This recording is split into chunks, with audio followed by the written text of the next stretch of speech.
Okay, you want to remove the air intake tube from the air cleaner assembly. There's 3 screws and they're T30 Torx. And then you got a 10mm bolt right here. Just like that. Got those 3 and that one, and then a clamp, which is an 8mm.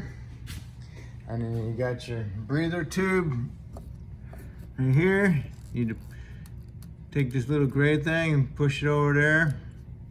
Sometimes there's a stop on the bottom, so you gotta pick it up a little bit and push it that way and lift the whole hose up and it comes out. And once you get that clamp loose, you can pull on a wiggle and get it off of the throttle body. And you come over here and you'll lift the air cleaner out of the little tabs down below, because it, clips into it. Then you need to remove your mass airflow, throttle body, mass airflow sensor. It's got these little gray things in there. You gotta separate them up with a flat blade screwdriver. Then you can push on the tab. If you don't push that up, you can't push on the tab. Once you push on that tab, you can pull the connector off, okay? Now you can pull this whole thing up out of here. You gotta weasel it though. All right, to get to the thermostat, you need to remove the upper hose. I removed it from here. It has a spring clamp on it. Spring clamp, remove the spring clamp. Get your screwdriver in there and pry it away. The hose off of there best you can. Try not to tear it. Just work it around because it kind of like bonds onto it. And then on this clip here, you need to lift it up. You need to lift this section up and then you pry the other piece off. Okay, those clips on each other and you can pull that hose out of there. And then you need to come down here where the thermostat's at and you need to remove this wire harness off of the stud for the thermostat. It's just a little metal bracket, pushes on there, and then they don't push off. You end up bending the crap out of them, pushing them off. But get it off the best you can, pry bar. Then you get a 10mm bolt, deep wall socket, 1/4 inch. Remove that bolt, and then 180 from it is another bolt. And let's see if I can show it to you. I got it sticking out already. There it is, sticking out. Okay. Got to it with a 1/4 inch ratchet with the shorty and a 2-inch extension. And I'll finish taking that short bolt out, and then I'll get this studded bolt out, and then that whole assembly, the whole lower hose and the thermostat housing will come off. If you want, you can undo the spring clamp and do all that, but it ain't not worth it. If the spring clamp's in the way, then you just gotta move it out of the way a little bit. But right now it wasn't in the way. I'm sure you're already aware to stick a drain pan underneath here to catch your fluid for your coolant. So, all right. Now I need to break that one loose. Just go like that, tap on it. All my fluid's hopefully going into my drain pan. If I miss some, then I'll just mop it up. But I'll let it drain like that for a little while, and when it's done draining, I'll stick my hand down there and lift that housing up a little bit and pull my thermostat out. Okay, I pulled it up so you can at least look at it, get an idea. All right, when you pull the thermostat off of here, out of the housing, just pull it out. But when you get it off, you need to clean all this up, get all that surface nice and clean. And if you're having a problem with the thermostat code and you want to look at this thermostat, you can see that seal is disformed right there. It comes out and came out of it. It's coming apart. So that's not allowing your thermostat to function properly. It's like it's stuck open a little bit. Okay. And this, you just pry it out. Okay, comes right out of there.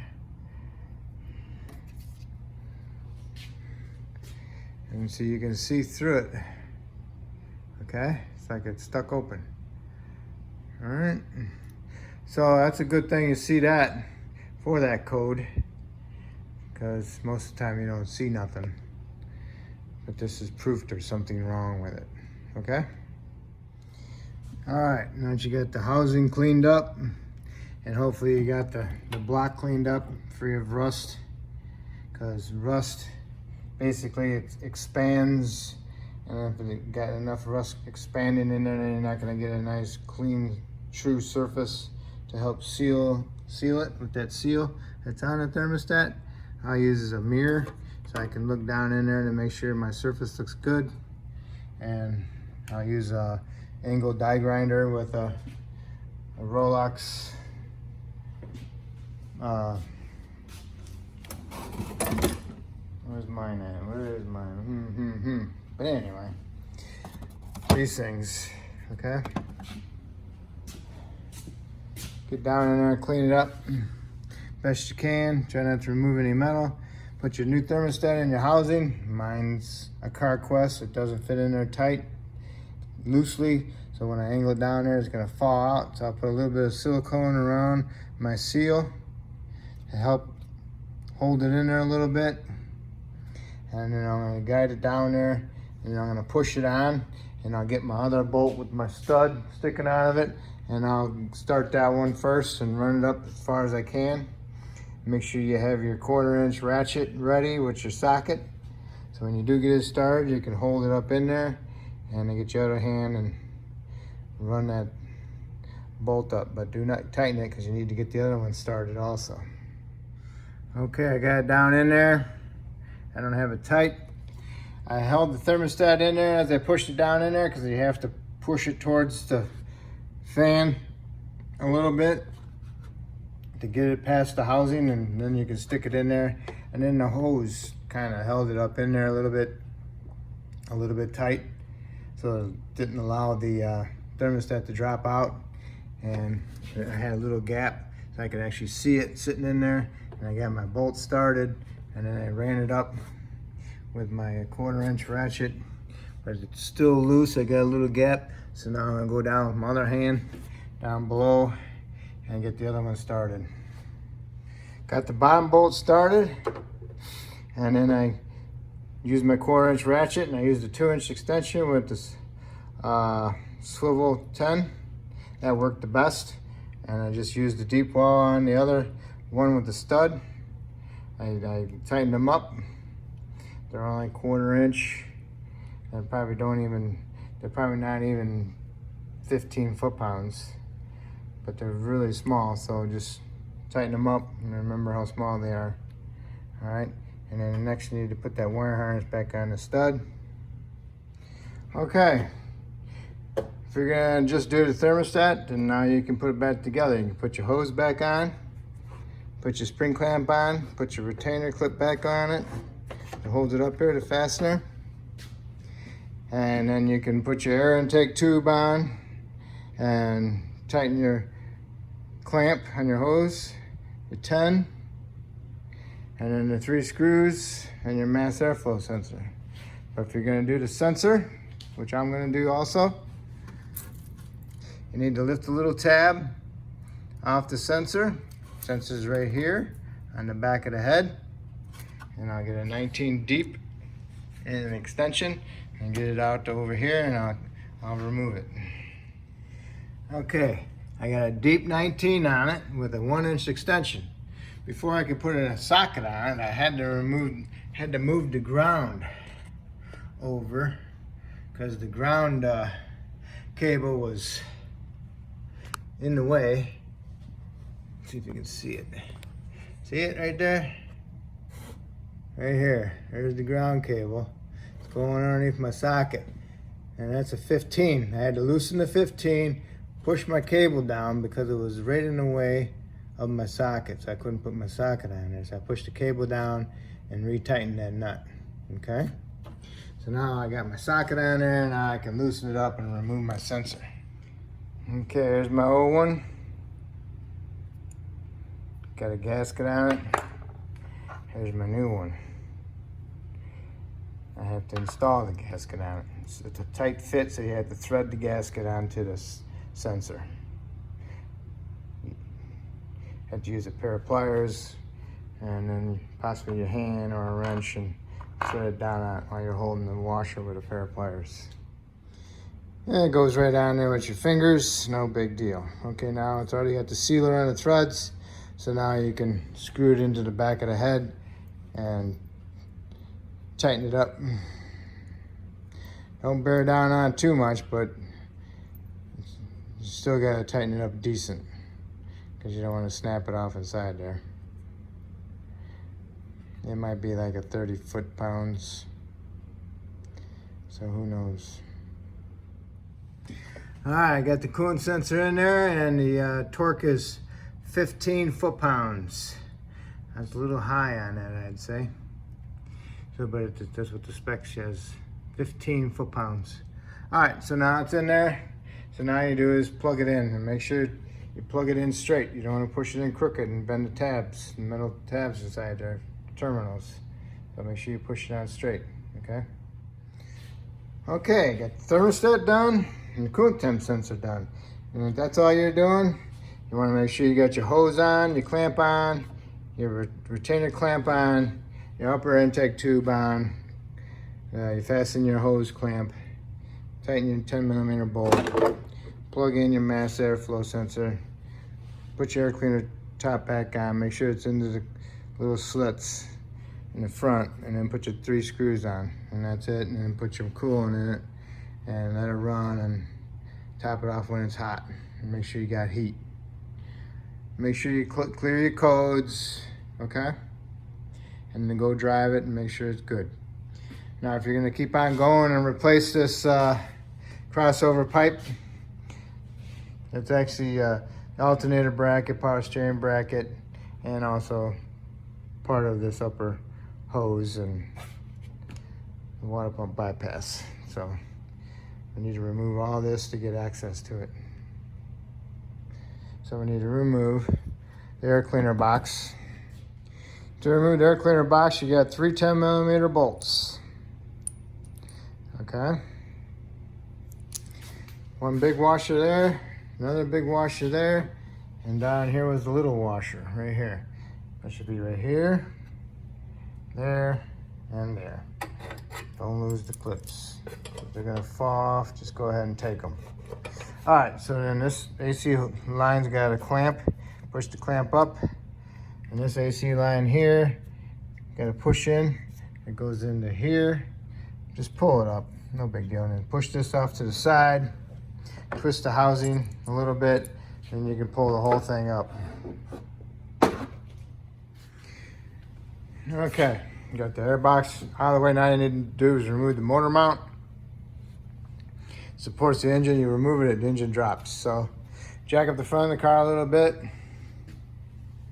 What I did was stuck some wood inside my drain pan.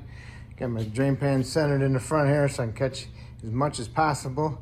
Put 2 blocks of piece of wood underneath it, inside the drain pan, so it will actually support the oil pan and the exhaust at the same time, because the exhaust is right in the front. And I lower the car down on it, and then I can remove the bolts. 3 bolts, 15, 2 nuts, 18. Okay, there's the bolts and there's the nuts. Okay, I had to redo my wood because it didn't allow it to go up high enough so I could get access to my front motor mount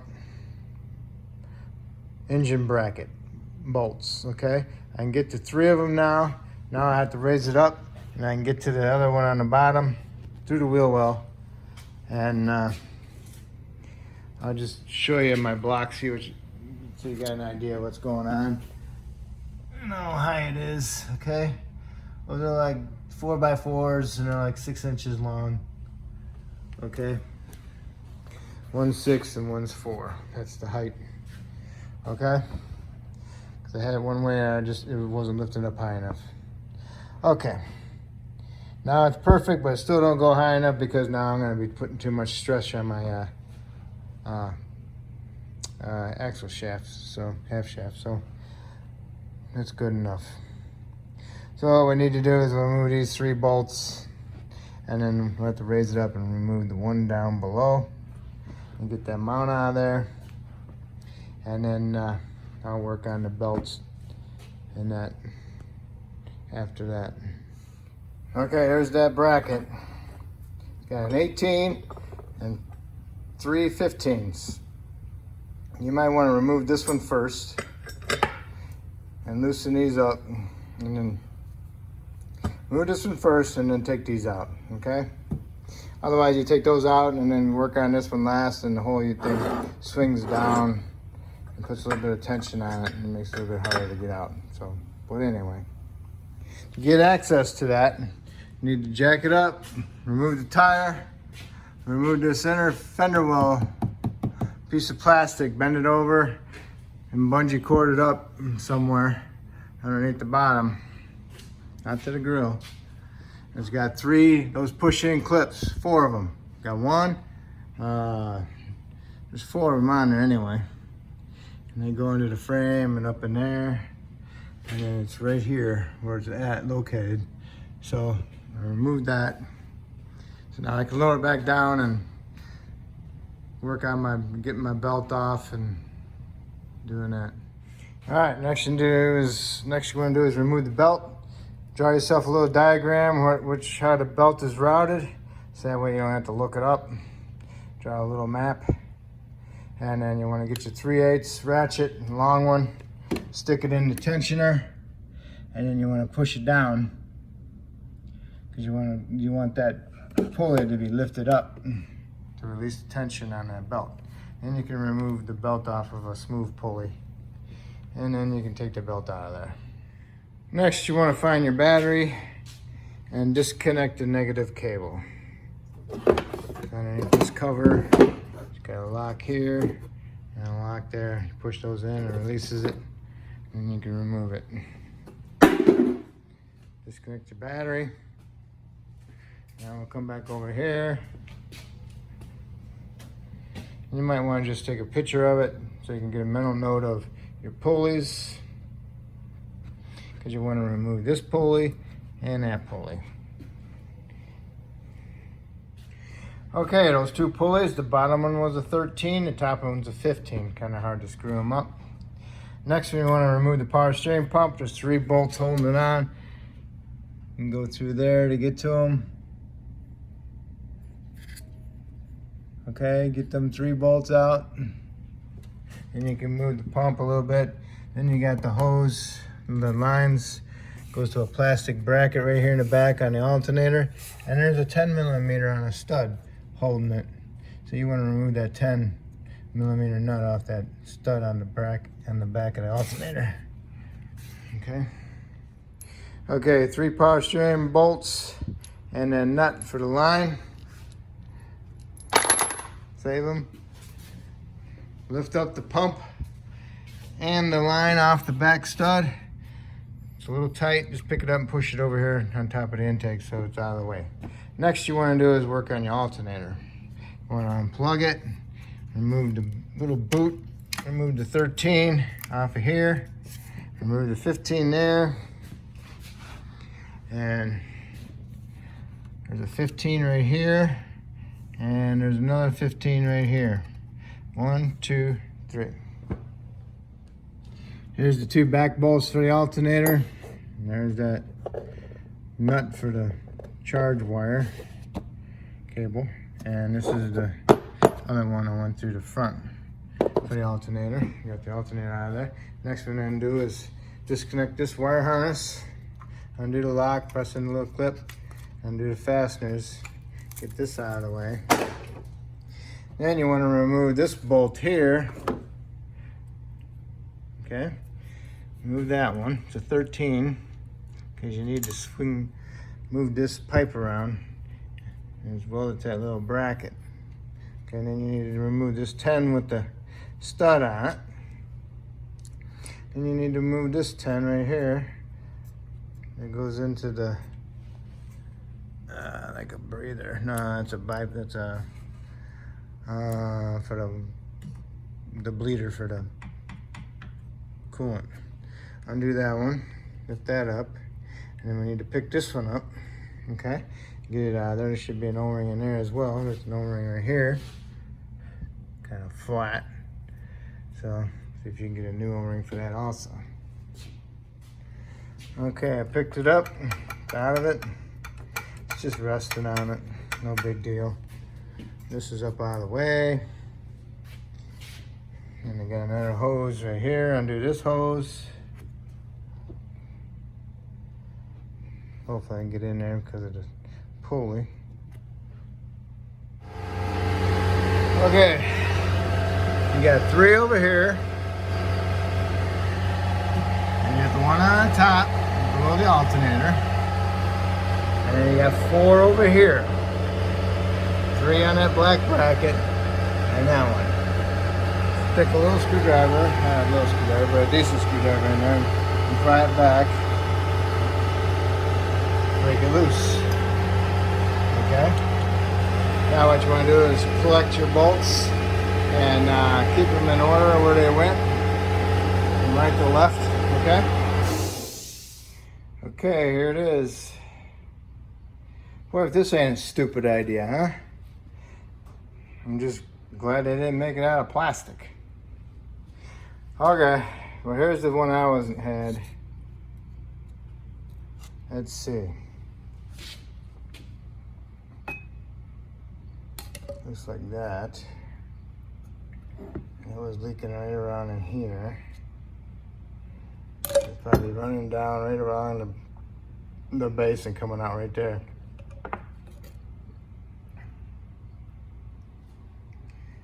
See it? Same thing with this one.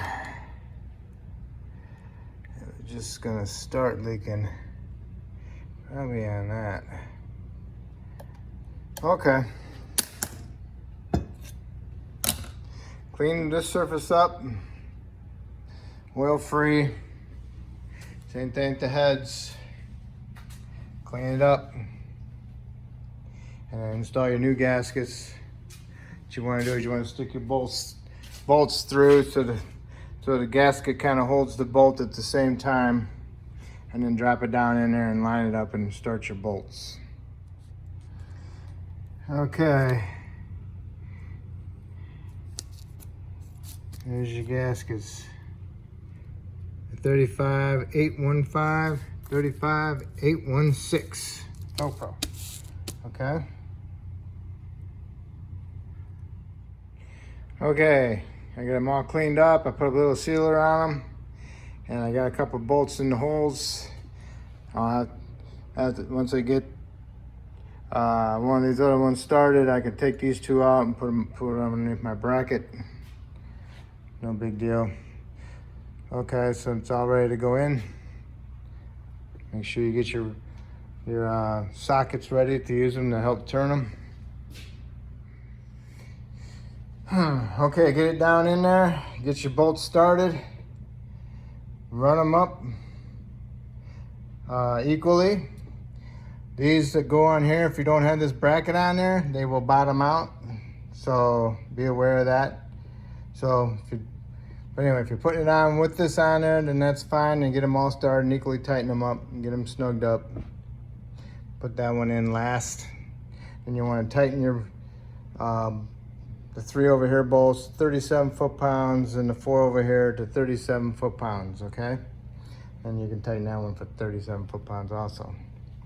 All right, so now that you got those tightened, next you want to do is wipe off these O-rings. If you got an O-ring to put on there, you can put it on there. This is a coolant water pump bypass hose, and this is the tank reservoir return line. Otherwise, clean them up, put some brake clean on them, and then put a little bit of silicone around them, and then stick them back in there and put the bolts on them and tighten them up. Okay, got your lines on in there. Put your little bolt with a stud on that one.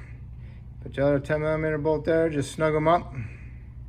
Put your hoses on with your spring clamps. Connect your connector back up and put it in its fasteners. Put your alternator on.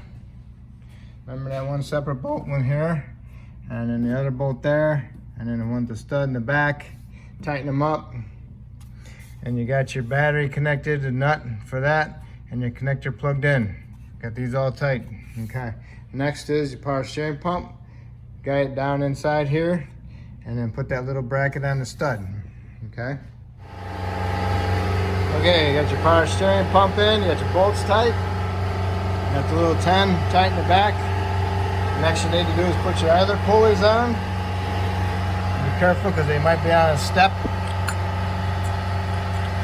And this one's got a step that's on the bolt, okay? So be careful with that, make sure it's centered on the pulley before you tighten it. Okay, now that you got your idlers on, 22 foot-pounds, 37 foot-pounds. Okay, top one's 37, the bottom one's 22. All right, get your belt on in all the grooves. Make a little map, you know. And then leave this smooth pulley for last. So that's when you're gonna slide on when you're pulling on the ratchet that way, okay? It might help if you put a little extender on that ratchet, you know, like a little pipe, give you a little bit more leverage. Okay, the belt is on. Make sure it's all the way around and all the grooves and everything, and make sure it's not missing one. All right, so now we need to put that mount bracket in there. And in case you're always wondering where the cam actuator is, the magnet, it's right there behind that bracket. All right. Okay, I got the bracket in there, got the bolt started. And one thing I forgot to tell you about this long bolt. I knew there was a spacer in there, I just didn't think about it. There's a spacer and it fell down here, so that's where it goes. So if you're gonna do a belt on this, you'll have to remove your air cleaner box, remove your mount, and remove the mount bracket, because you don't have to remove this mount bracket. All you need to do is loosen up a little bit, take this one out, and then pry this spacer out of there so you can get the belt out. And then you can snug them back up. What I've done in the past was pry them out and grind them down a little bit. But anyway, next I'll get these fairly close, not tight. I'll get them run up, then I can go down below and I can get the bottom one started. And then once I got that started, then I can tighten it up. And then I can lower it back down and I'll tighten these up.